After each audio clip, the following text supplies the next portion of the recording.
Om.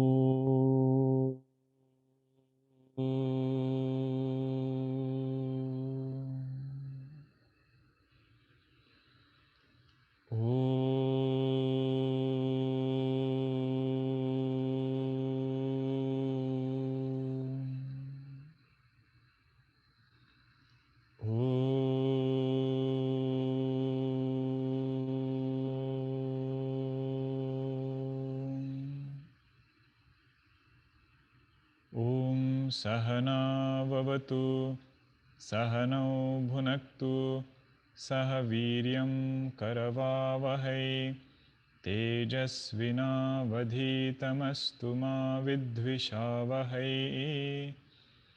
Om Shanti Shanti Shanti.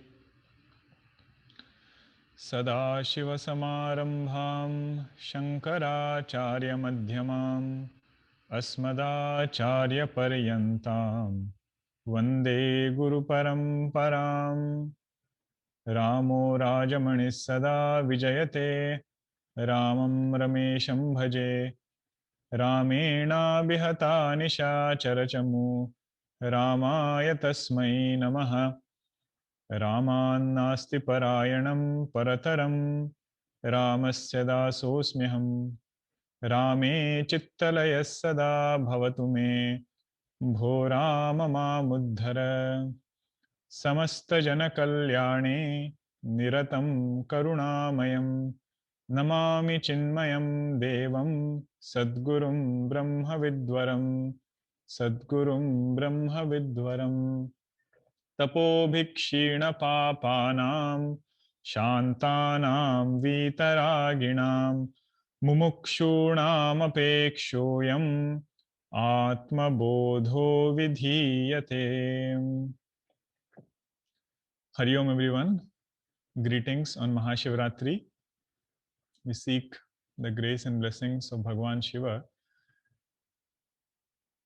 on our spiritual journey and for everything that we do in our life. We will do some Nama Sankirtanam to begin with, and then we will get started. Om Namah Shivaya, Om Namah Shivaya, Om Namah Shivaya, Om Namah Shivaya, Om Namah Shivaya, Om Namah Shivaya, Om Namah Shivaya, Om Namah Shivaya, Om Namah Shivaya, Om Namah Shivaya.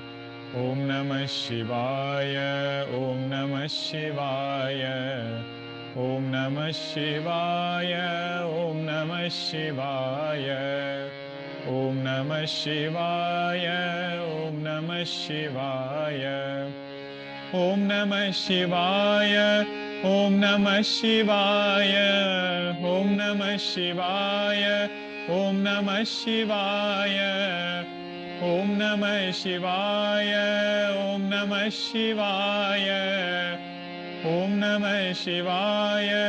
Om Namah Shivaya, Om Namah Shivaya, Om Namah Shivaya, Om Namah Shivaya, Om Namah Shivaya, Om Namah Shivaya, Om Namah Shivaya, Om Namah Shivaya, Om Namah Shivaya.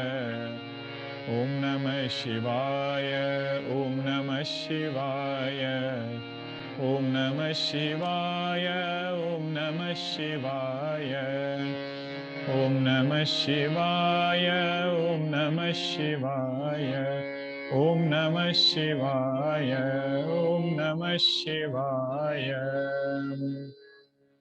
Om Har Har Namah Parvati Pataye Har Har Mahadeva. In our Mangala Charanam, we chant every day the invocation shlokas that we chant. One of it is Sadashiva Samarambham Shankaracharya Madhyamam. Means Bhagwan Shiva is our Adi Guru.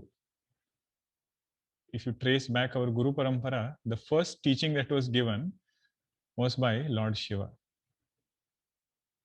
So any knowledge that we study, all of it comes from Bhagwan only.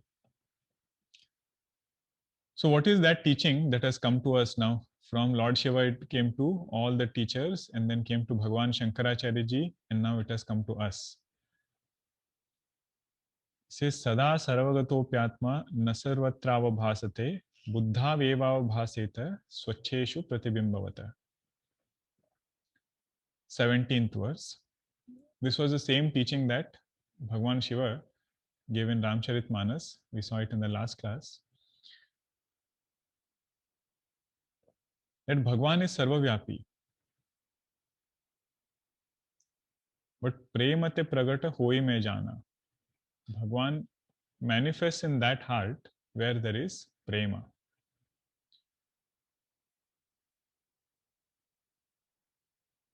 So that sadhana or that teaching,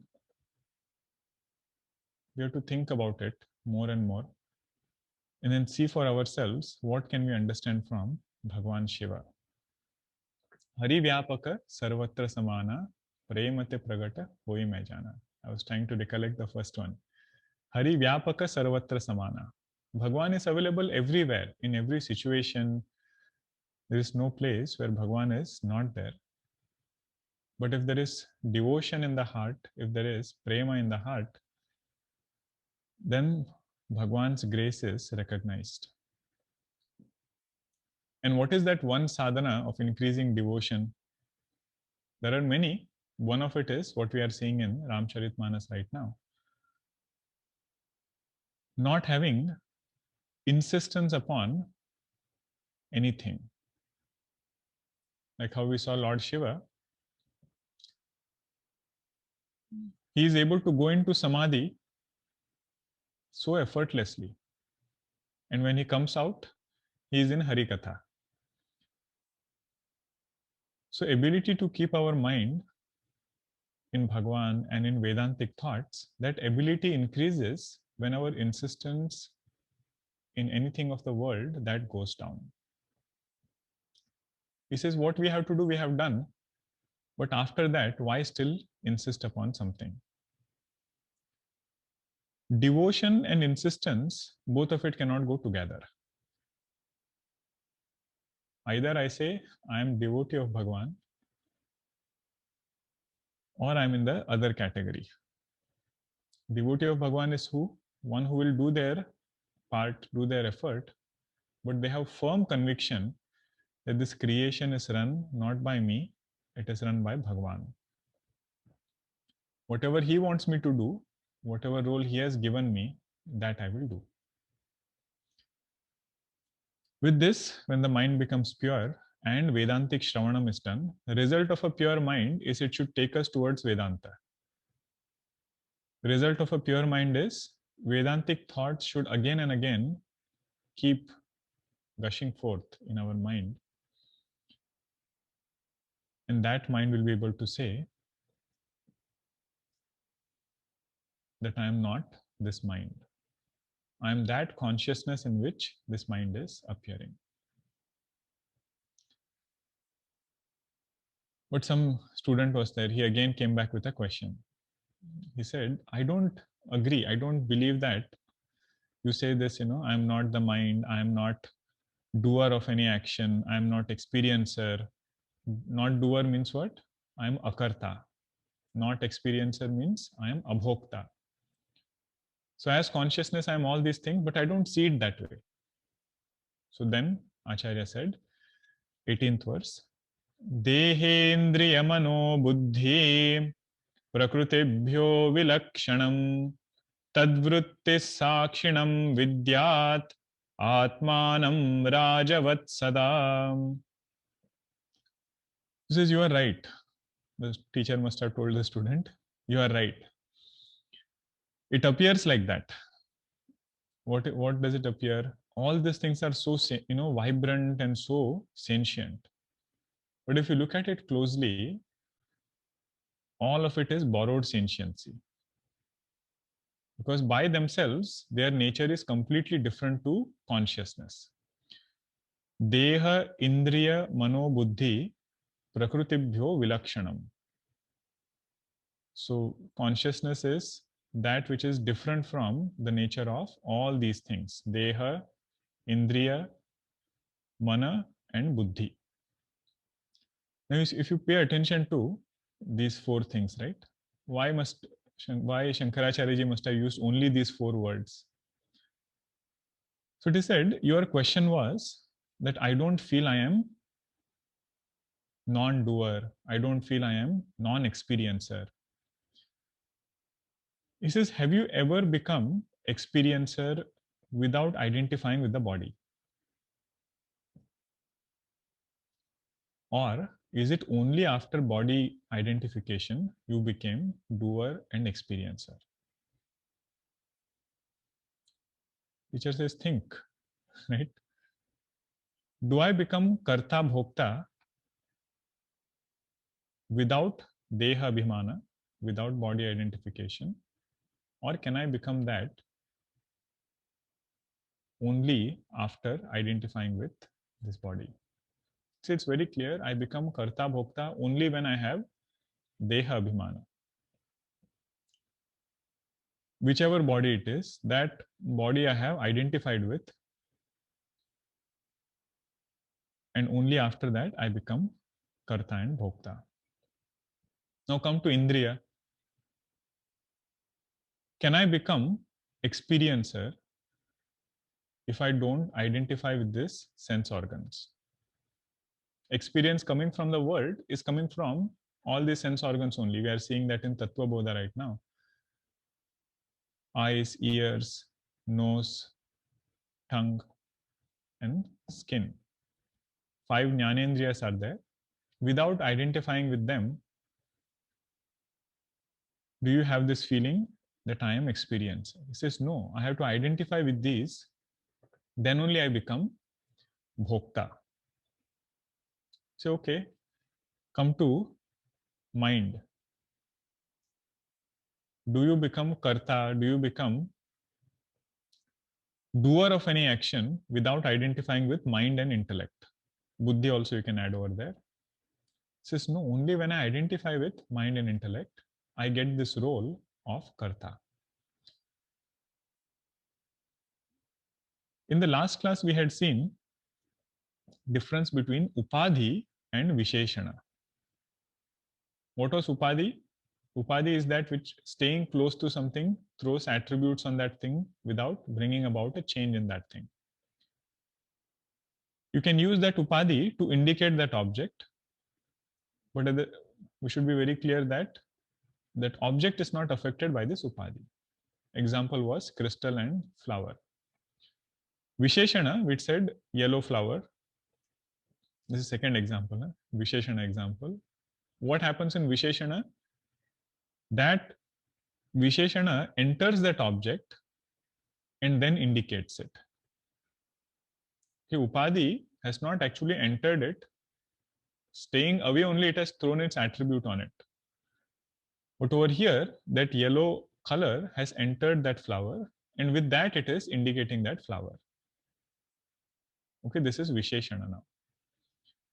Now the question is, Deha, Indriya, Mana, Buddhi, is it Upadhi or is it Visheshana? Of what? Of Atma. So are these four things Upadhi of Atma, or are these four things Visheshana of Atma?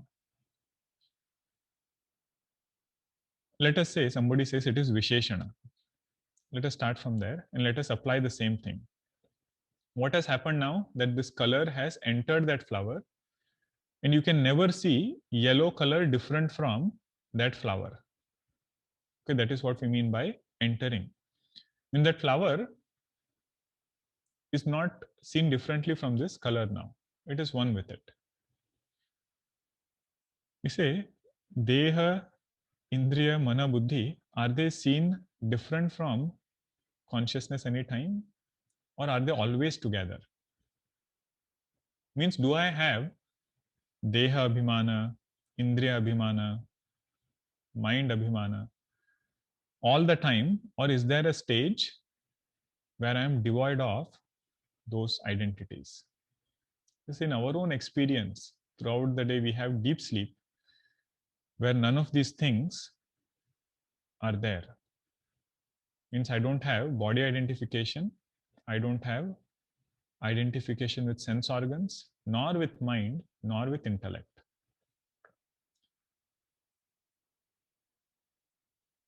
So then the question is, or the point that we should note is, in our own experience, we know that this kartrutva and bhoktrutva, doership and enjoyership, comes and goes. This is that which comes and goes cannot be you.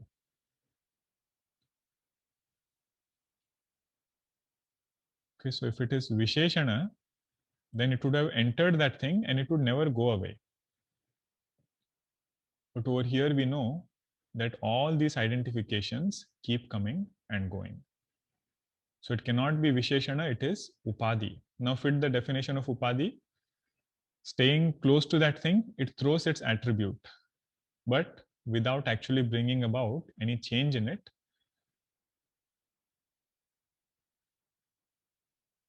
And that Upadhi which is there, it does not affect this Upahita. Upahita means that thing which is getting conditioned. Now the most important question is, once I have known that these Upadhis, there is a state where these conditionings are not there. That is why it cannot be Visheshana, it has to be only Upadhi. Once I have known that fact,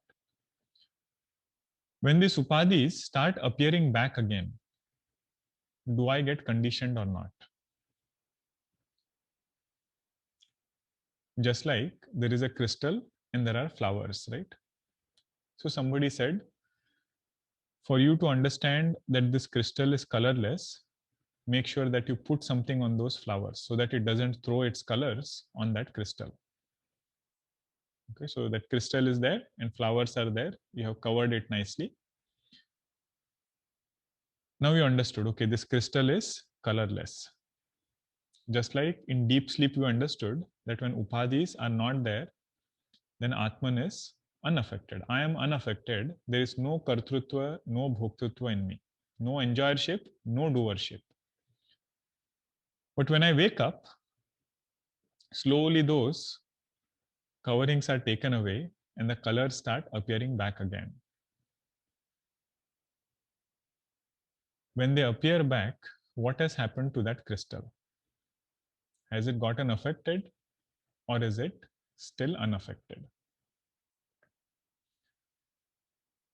One who has done thorough Shravanam, they will have this clear knowledge that even if those colors are appearing back, I, as this pure consciousness, am unaffected. And because Harivyapaka Sarvatra Samana Premate Pragata, devotion is there, sadhana is done, those colors also will be beautiful. They are of upadhis. Mind is an upadhi, but because of sadhana balam, that mind is also taken care of. That is why these 4 words which are used are very, very precise words. They indicate how I am not akarta or how I am akarta and I am abhokta. How I am not doer of any action and not experiencer of anything of this creation. So why do I need to know that?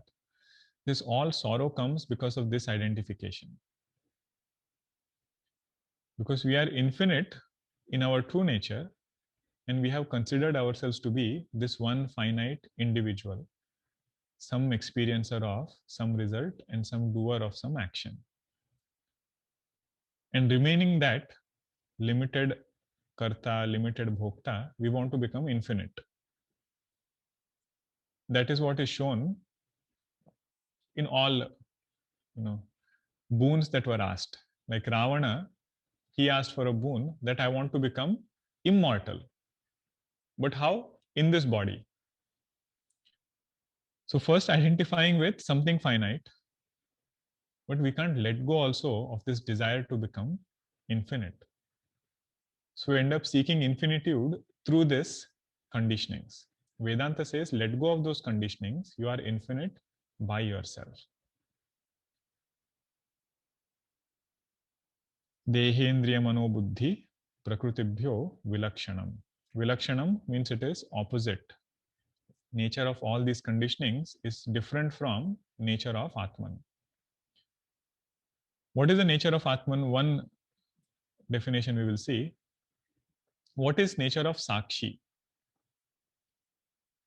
The Sakshi is that which is Swayam Vibhati Anyan Api Vibhati. It is self-shining. It is of the nature of consciousness. And in that light alone, everything else becomes known.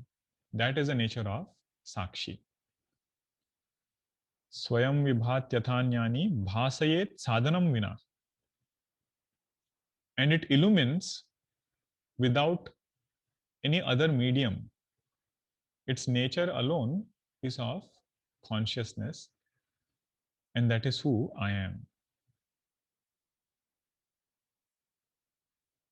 Means Sakshi illumining is not another action. Means it won't get tired of illumining. Just like sun doesn't get tired of shining because it's the nature of the sun to shine. In the same way, my nature to illumine thoughts is my swarupa. It is not another action. And what is vilakshanam?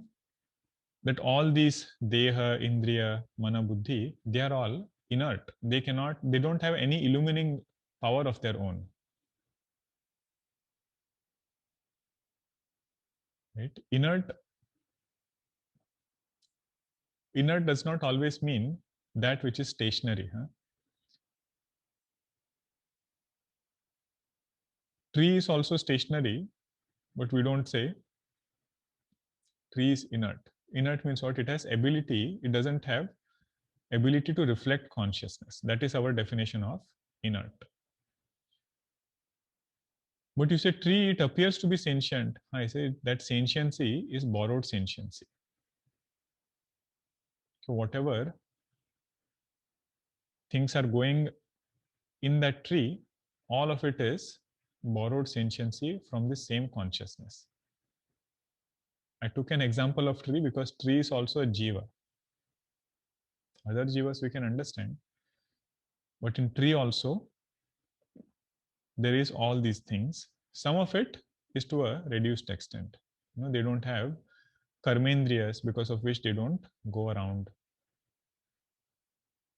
What all we should take away is consciousness is that which is self-shining, always of the nature of illumination, and it is not another action. It illumines without any other medium that is required in between. This is that Sakshi, Tad Vritti Sakshanam Vidyat Atmanam Rajavatsada. Know yourself to be that Sakshi, which is illumining all the functions of Deha, Indriya, Mana, Buddhi. Vritti here, you can take it as functions also. Vartanat Vritti. Vartanat means function. So Sakshi is that which is the illuminator of the functions of all these different sense organs and everything.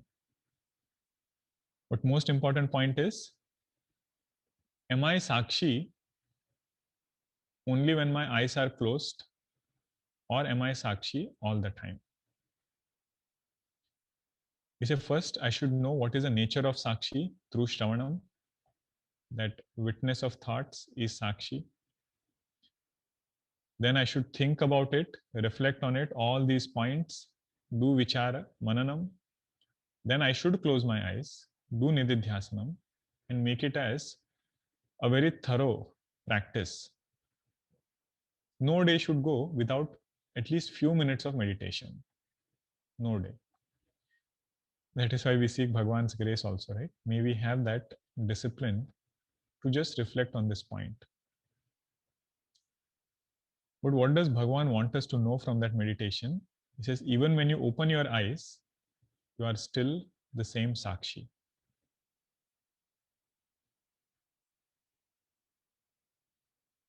In Vyavahara also, nothing has happened to this consciousness. This is Advaita Vedanta Siddhanta.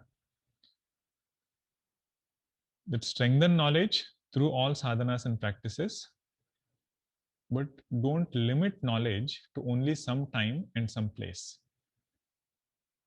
Because Sakshi is aparichinna. It is not limited by time and space. Then why should we feel that only in some particular time, in some particular place, I am Sakshi? But I see all these things, my mind is racing. He said, do you know that your mind is racing or not? And if you have studied Drugdrusha Viveka thoroughly, what was the first shloka? Drushyaha dhivruttayaha sakshi. That witness of thoughts is not another thought. That witness of thought is sakshi.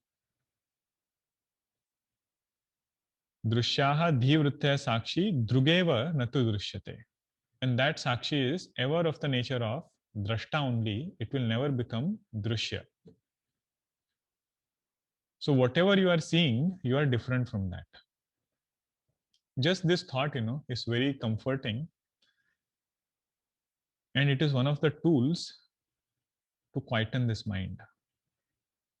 One of the tools to quieten this mind is to disown the mind. But we should understand it very maturely. That mind which is relatively quiet can only do this inquiry. Directly you cannot disown any mind.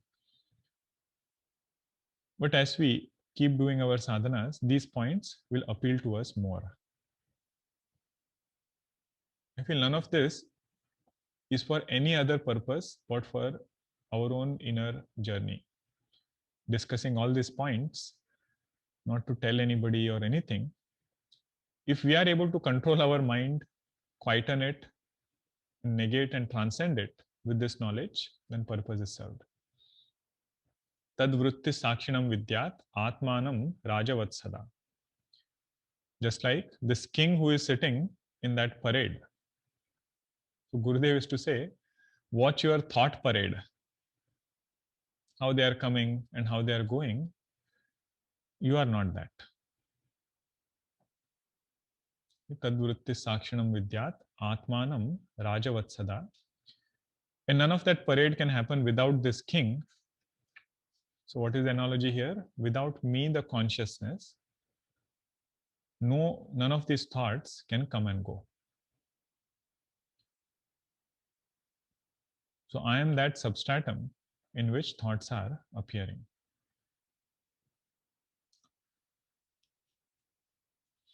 Now the student again has another question. He says, so much of Vyavahara is going on. I understand this. When I'm in the class, I understand this. But moment I step out, whenever Purnamada is done, and I go back into the world, I again start feeling I am Karta, I am Bhokta, I am this doer, and I am experiencer. Why does this happen? 19th verse.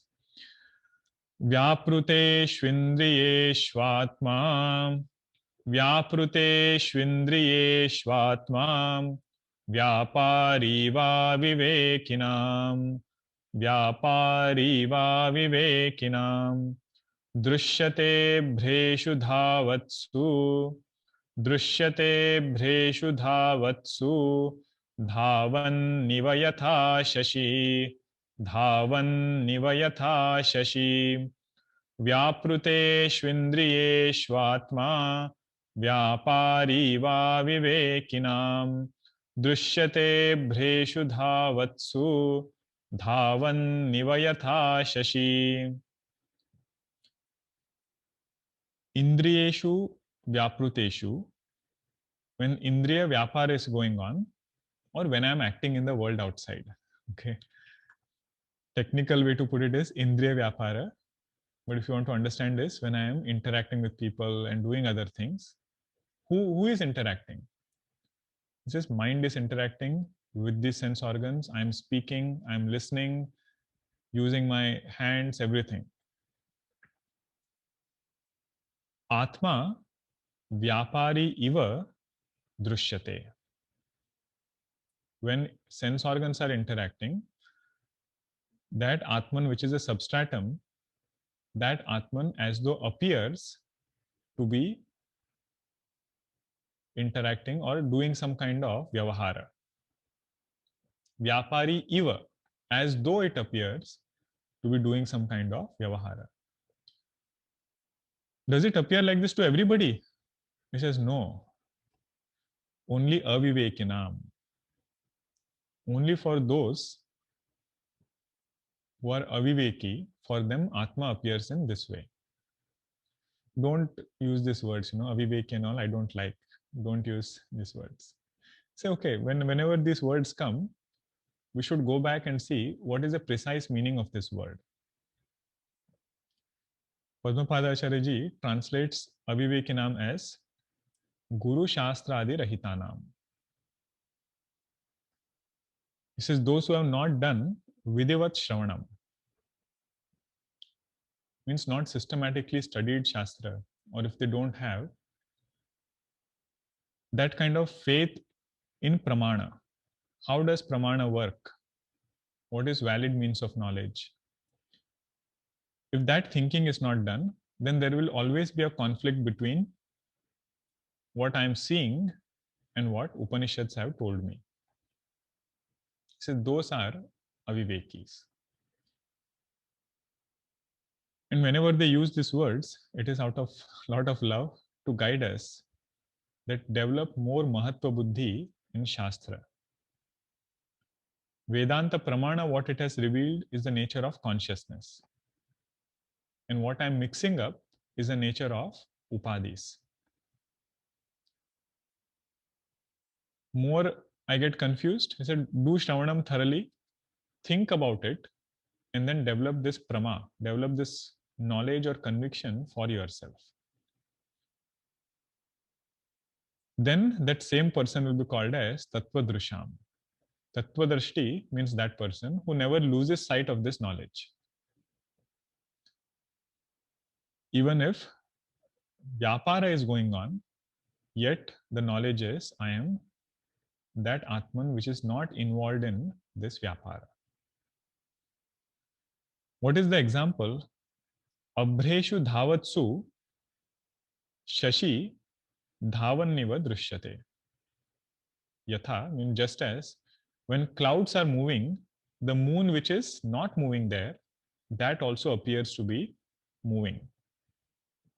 At night, if you just see sometimes, if you know moon is moving, so moon is stationary, it is the clouds that are moving, and movement of those clouds are superimposed on that moon. So what is the darshtanta over here? So I hope you are familiar with these two words now. Drishtanta means example. Example was of this moon and cloud. Darshtanta means the point that we want to illustrate. So darshtanta is mind is racing, indriyas are doing vyapara.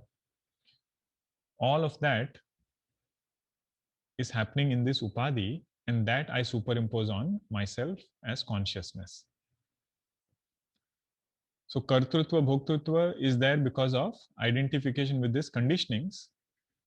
And if they are doing some kind of transaction, I start feeling I am doing those transactions.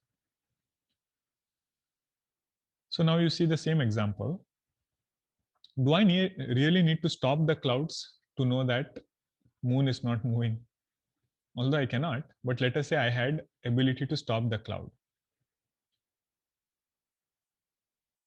Do I really need to stop it and then only I will understand that moon is not moving, it is the cloud which was moving? He says no. If you get the knowledge of the nature of moon and understand that these clouds are the ones that are moving, then even if you see the clouds to be moving, you will not get deluded. And if I refuse to listen, what is the nature of these clouds, nature of this moon, then Bhagavan says those are avivekinam, because they are Guru Shastradi Rahitanam. In the same way, we should pay close attention to what is nature of Atman. That Atman I am, that also is being told by Vedanta. And if I have to quieten these upadhis, it is, that also is very much encouraged. But most important point is, what have I carried away as my knowledge?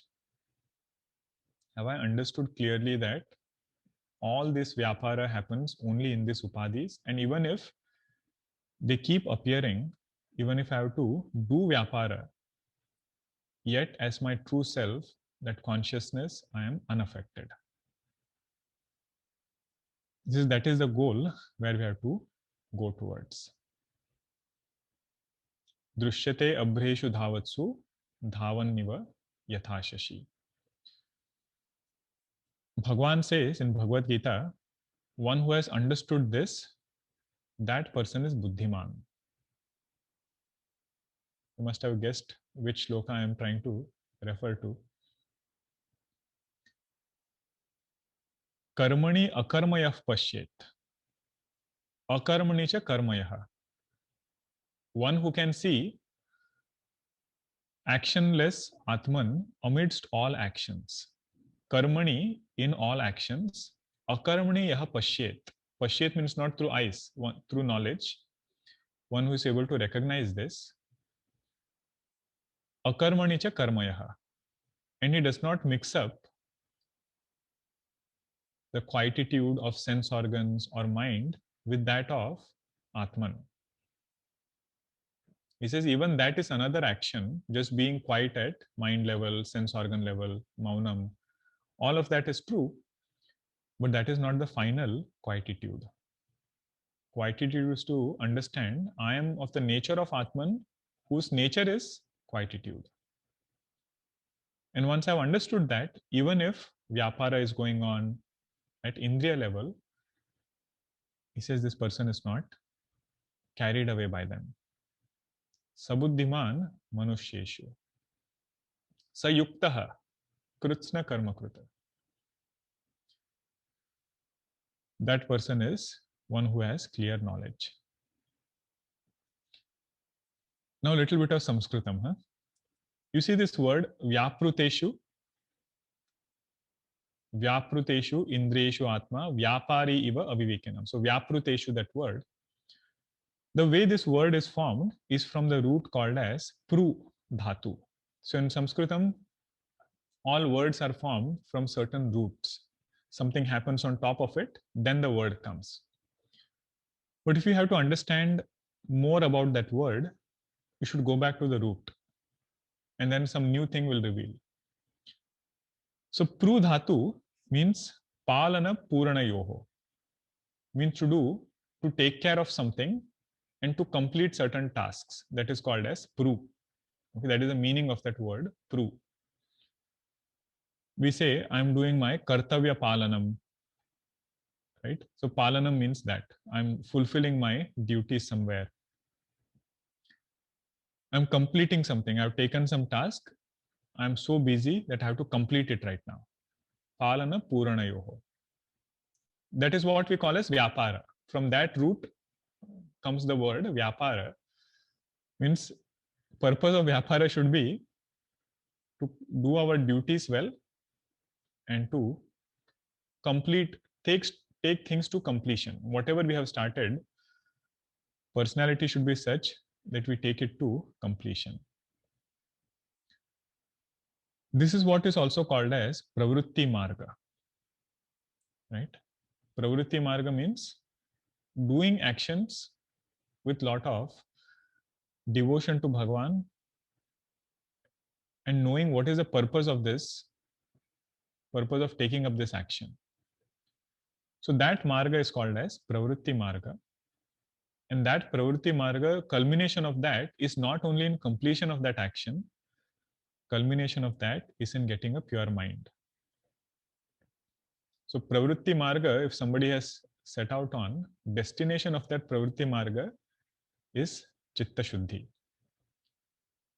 And when that happens, this sadhaka now is able to appreciate the other marga, which is Nivritti marga. So Nivritti marga, the embodiment is Lord Shiva, means owning up knowledge of Atman. That you call as Nivritti marga, where we are clearly able to own up this knowledge and assimilate this truth. What is the knowledge? That same Vyapara which I started, I had no clue about Atman, what is Atman, anything. But now with that Vyapara, having done this Chitta Shuddhi, Palana and Purana has happened, then the sadhaka can say this line with confidence. Vyapruteshu indriyeshu atma vyapari iva avivekinam. And now he feels, I myself was aviveki before. Now first Guru told him that you are aviveki. Later on he feels what kind of aviveki I was before.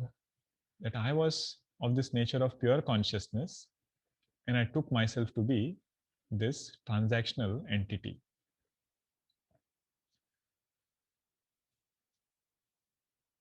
Drishyate abhreshu dhavatsu dhavanniva yatha shashi. This point, right, of two things mixing up, there is a technical word for it. I'll just introduce that and then we'll conclude today. When one thing is superimposed on another thing, that process is called as adhyasa. Adhyasa, okay, that is the word over here. It is formed of two words, adhi and asa. Adhi means on top of something. You must have heard the word adhikara, right? It's on top of all those things. That power is called as adhikara. So like this adhi word here also means on top of something. Asa means something is projected. As dhatu, it is to project something, that is called as asa. So adhyasa means what? On top of something, something else is now projected. Okay, superimposition. On one thing, something else has been superimposed. Just like on that moon, the movement of the clouds is superimposed. That is called as adhyasa. And Bhagwan Shankaracharya ji, in the beginning of Brahma Sutra, has written Adhyasa Bhashya. So all these ideas are from there only. He says our entire transaction from morning till evening is rooted in this adhyasa. Taking ourselves to this body, only we start our day. And if somebody says, how come this adhyasa is there? Because this in this consciousness, which is all, of the nature of knowledge and everything, how come ignorance came? And how did this ignorance give rise to adhyasa? He says, even if we cannot establish in that way, it is our own experience. Right? Our own experience is there that I take myself to be this body, I take myself to be this doer and enjoyer. So important point is, how can I come out of this identification? Rather than inquiring into how can adhyasa come and other questions, this is inquire into what is the root cause of adhyasa. Root cause of adhyasa will be ajnanam. Ajnana kalusham jivam, what we saw here. So that ignorance is the root cause of adhyasa. And what we should work on is that.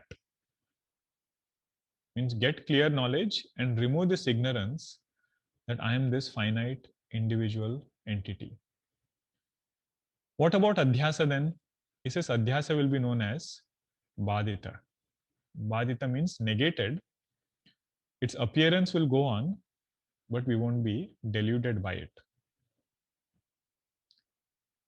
But what bothers us the most, what gives most sorrow is this adhyasa. In what sense? Giving reality to this adhyasa. If I actually start feeling that moon is moving, then my interaction, although I don't have to interact with the moon, but my knowledge of the moon will be erroneous and my interaction with the moon will be erroneous. In the same way, if this adhyasa is given reality and I take my identity only to be this finite individual, then my interaction will be erroneous. Wherever I have erroneous knowledge, our interaction with that thing is erroneous. If you want a lighter example, let us go to Mahabharata. Duryodhana walks in that palace, right? Yudhishthira, Maya Sabha they have built. And in that palace, what was there? There was this marble slab which did not have water on it. And Duryodhana walks with his robes held high, thinking that it is water over there. Erroneous knowledge, erroneous interaction. Then again, he sees something to be a marble slab. He says, oh, this must be just like the previous one, goes straight into it, and then again he falls in that water. Erroneous knowledge, erroneous interaction. Mahabharata can happen with that erroneous knowledge. So Upanishads also say, whenever we interact in the world, if we interact with this idea that everything is real and everything, including this individual, that is the only reality, only identity, this is our interactions will be erroneous. So we'll see a little bit more about Adhyasa next time, because it's one of the fundamental topics of Advaita Vedanta. Today evening, we have our program for Shivratri, and this afternoon we'll meet for chanting. So look forward to seeing all of you there. Om Purnamadah Purnamidam Purnat Purnamudachyate Purnasya Purnamadaya Purnameva Vashishyate. Om Shanti Shanti Shanti. Hari Om Shri Gurubhyo Namaha. Hari Om.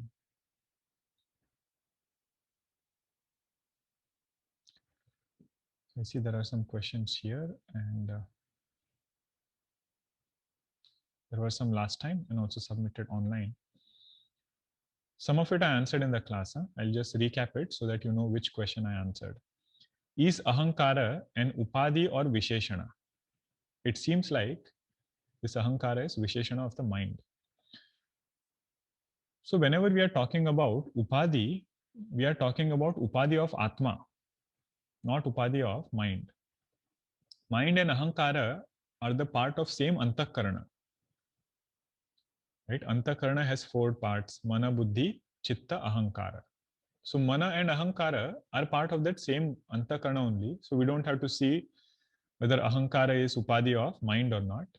Important question is ahankara upadi of atma or not? Or is it visheshana? If it was visheshana, then you can never see them separately. Just like this yellow you cannot see separately and flower you cannot see separately. So in the same way, unlike this flower, body and ahankara, all of them are seen different from Atman at some point. So that is how we say they are upadi and not visheshana. During meditation, when trying to meditate on Brahman, many times I get distracted. When I realize the distraction, I try to observe the thought. This feels like 2 thoughts, one distracting thought and another is the observer, which I find difficult to do. How do I accomplish this? Since I find it difficult, I ignore the distracting thought and just note that the I that is observed, the thought is the I, and try to get back on original meditation. Can you please guide on this? Okay. Today is a very auspicious day to seek Bhagwan's grace for any sadhana, and in particular sadhana related to meditation. Because it's not only about technically understanding the process of meditation, it is also about how we have unfolded inside as a sadhaka. Meditation might be for that half an hour, nididhyasanam in one particular place. But what we have done through our other 23 and a half hours, that plays a role in that half an hour of meditation. So becoming sadhakas, for that we need Bhagwan's grace. That is the first point to start with. Never take any sadhana on our own strength. Whether it is japa sadhana, puja, dhyanam, whatever sadhana it is, always remembering that I am not alone. Wherever I need help, Bhagwan is available to me. There is one small thing that we should note here, that you said one thought is there and there is another observer which is also another thought. Although it might look that way, go back to Drigdrishya Viveka, that first verse. This is what we had seen in the class also. Drushyaha dhivruttayaha sakshi. Witness of thought is not another thought. Witness of thought is consciousness, sakshi. And whatever is the nature of sakshi, that is my nature. So how can I keep other thoughts away? He says, take up the nature of sakshi and try to stay only with that. This will be Vedantic meditation way of keeping the mind only in one place. What is that thought? Not another thought of the world again. The thought is, I am this sakshi which is asanga. This also is a thought, but it is jalam kataka renuvata, that kind of a thought. It will come and it will negate that mind also. Because when you say I, you are not referring to mind, you are referring to sakshi. But to say it, sakshi cannot say anything. So mind is needed to say. So in that way, we can take different indicators. So I am asanga is one indicator. I am adhisthana. I am the substratum of this entire creation and of these thoughts. That is another indicator.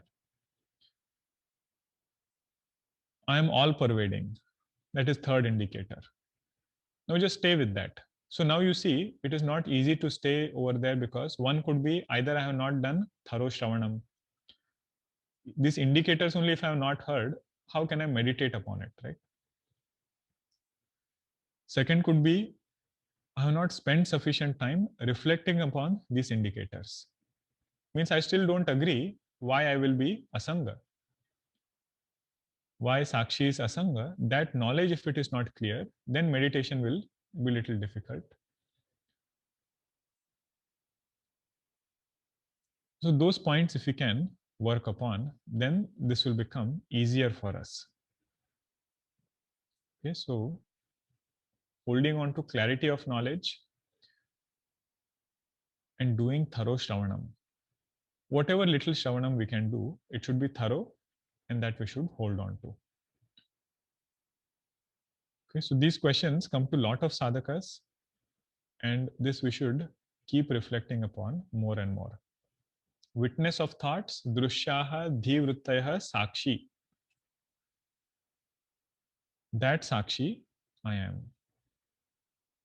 Even on this much strength, we can do meditation. What we saw is drishyana with the samadhi. Without thinking too much about nature of sakshi also, at least this much clarity should be there that sakshi is not another thought. Means I don't come and go, other thoughts come and go. That question could come because I feel I also, as this observer, I come and go. Say no.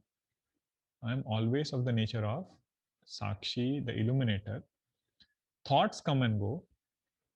I just have to shift my attention back to Sakshi. This question I had shared with everyone And you said we should think about it. I'm sure all of you must have thought about it. Which question? How do we see, or how do we say that Karana Sharira is with parts? Because we said Prakrutibhyo Vilakshanam. It is different from Atma, right? All these conditionings. So Karana Sharira, causal body, how is it different from consciousness? Because it seems like Karana Sharira also is without parts. And you said Atma is also without parts. So how is there Vilakshanata? How are they different? It is true, Karana Sharira is Nirvikalpa, means it doesn't have any distinction.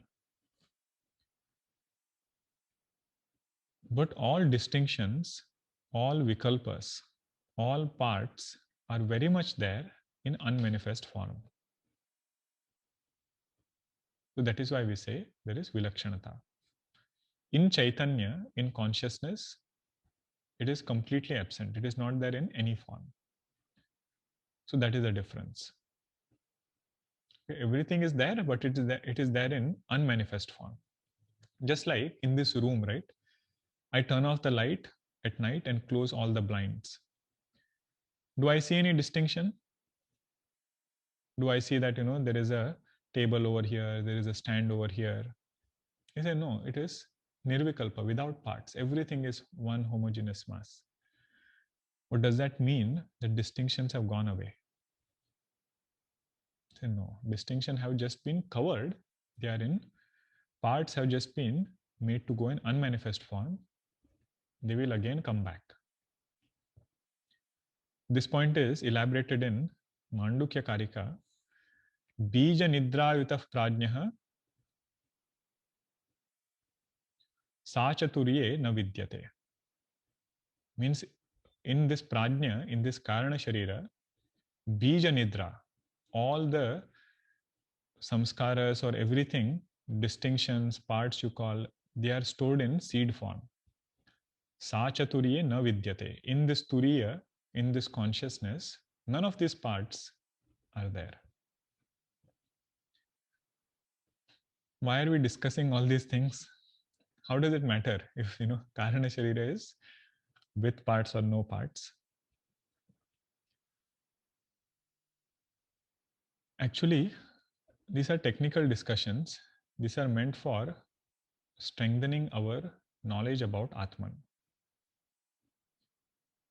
Because all these points which are there, they will help us get clarity about what is nature of Atman and how our nature as consciousness is unaffected by any of these avayava, any of these parts. Okay. Mind is so dynamic and alive. How can it be insentient? That is true. This is a very precise place to start doing inquiry. Mind looks so dynamic. It is so. I'll give an example. Hopefully, with that, we'll get more clarity on this. When water is boiling, you see how dynamic it looks. Those bubbles are coming up, and then foam is getting formed and everything. But can we say that this heat belongs to this water?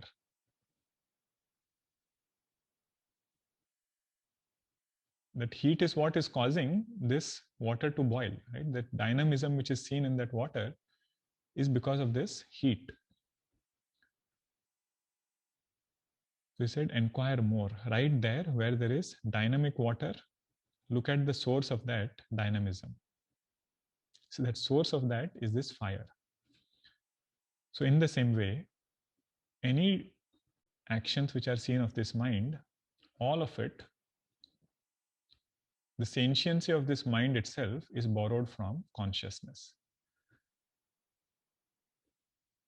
These are some of the fundamentals, in Vedanta, which we should very, very carefully hold on to and make the mind quiet through sadhana. Right? That also should go on. But we should know how to own up our true nature. Because if we hold on to the mind, then we'll be deprived of owning up of our nature as Sakshi. Some Mahatmas, whenever they give examples, right, they look like very mundane examples, but they convey the point. So I was listening to one Mahatma Ji. He was talking about this point, how we should claim our nature as Atman and not miss out on this basic fundamental points of Vedanta, that mind is different from Atma. I am not the mind. This is when you go out in the morning to sit in your car and drive to your office. Not now, olden times. When you go out, you open your door, sit in the car, turn on the car, and go away. You see the confidence with which you do that? You don't ask, other people, can I sit in this car? Can I turn on the ignition? It is your car, right? You just sit there and you drive wherever you want. He said, your nature is like that Atman. It is your own nature. You have to claim it like that. But for that, we have to let go of certain things, right? And that is all these conditionings, our body and mind and other things. Okay. Okay, these questions, next time we will see. Om Shanti Shanti Shanti. Hari Om Shri Guru Pyo Namaha. Hari Om. Hari Om.